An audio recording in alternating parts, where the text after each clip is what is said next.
If you're a B4X developer, you know just how critical a clean, intuitive UI is. Well, today we're going to pull back the curtain on a component that can seriously level up your user experience, the B4XDaisyTooltip. We're going to see just how flexible and powerful this little pop-up can be. So let's dive right in. You've seen these a million times, right? You hover over an icon or a button, and this helpful little hint just appears. They seem so simple, but getting them right, making them actually helpful without being annoying, that's a real design challenge. And today, we're going to see how the B4XDaisyTooltip absolutely nails it. So here's our game plan for this explainer. We're going to kick things off with the what, the basics. Then we'll dig into the blueprint behind it. What makes it tick? We'll see how to bring it to life in your code, how to customize it, and definitely stick around for the end, because we're going to get into an advanced feature that goes way beyond just showing simple text. All right, first things first. Before we even think about touching any code, let's get on the same page. What exactly is the B4XDaisyTooltip?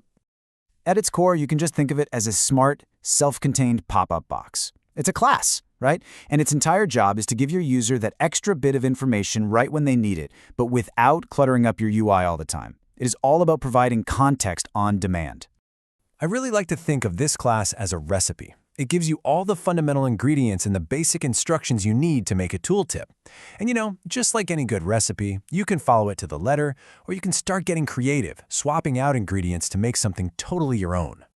Okay, so if we're sticking with our recipe analogy, what are the key ingredients? Well, in the world of code, we call these properties. They're basically the knobs and levers we can fiddle with to change how our tooltip looks and behaves. And the really great thing here is that all of these core properties, like the message text, its position, the color scheme, or what's called a variant, and even that little pointer arrow, they're all exposed directly in the B4X Designer. What that means for you is that you can set up most of what you need visually without ever touching a line of code. It's super convenient.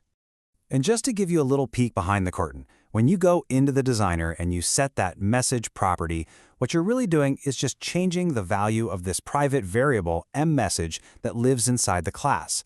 The property is just a safe, clean way to access that internal state. Okay, so we've got our ingredients, our properties. Now it's time for the instructions. Let's walk through this simple, logical process of actually building the tooltip and getting it to show up on the screen. Honestly, it really just boils down to these three simple steps. First, you create the tooltip. Second, you attach it to whatever you want it to pop up from, like a button. And third, you just tell it when to show up and when to go away. That's the core of it, right there. Here we go, step 1, pulled right from the example code. We declare our variable, in this case, TTSuccess, and then we call initialize to actually bring that tooltip object to life in our app. And step 2 is just as straightforward. The attach to target method, well, it does exactly what it sounds like. It takes our tooltip object and it links it to a target. Here, it's a button named BTN Success. So now, the tooltip knows exactly where it belongs. And for step 3, showing and hiding it is as easy as flipping a light switch. This one line of code toggles the visible property. You set it to true, it shows up. You set it to false, it disappears. The component handles all the messy details for you.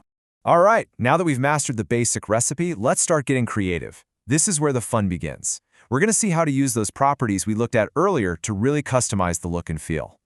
So probably one of the first things you're going to want to change is where the tooltip appears. Maybe you need it to show up below a button that's near the top of the screen, or maybe to the right of an element that's on the left edge. And look at how simple this is. When the view is being created, you just pass in this map of properties. By setting the key position to the value bottom, the tooltip just knows, okay, I need to show up on the bottom. That is all it takes. But it's not just about position. You can instantly change the entire color scheme to match the context of the information. And these are called variants. They're a really quick way to convey meaning just through color. And the component comes with this awesome palette of built-in variants. You've got a nice blue for info, a friendly green for success, a cautionary yellow for a warning, and of course, red for an error.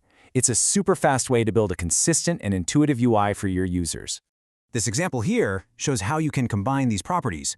We're setting both the message text and we're applying that success variant. The result? You get a beautiful green tooltip that says Success, Task Complete, which gives the user that clear, positive feedback instantly. Okay, so far, everything we've talked about has been simple text, which is great.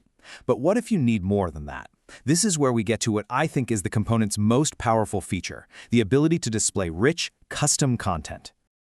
Okay, so look at this. The standard tooltip on the left is fantastic for simple text messages. But check out the potential on the right. This component lets you put any other view inside of it. Think about that. You're not limited to text anymore. You can embed icons, images, complex labels. You could even put entire layouts inside.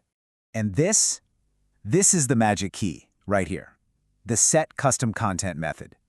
Because it accepts any B4X view, which is the universal building block in B4X, it basically transforms the tooltip from a simple text box into this flexible container for literally any UI element you can dream up.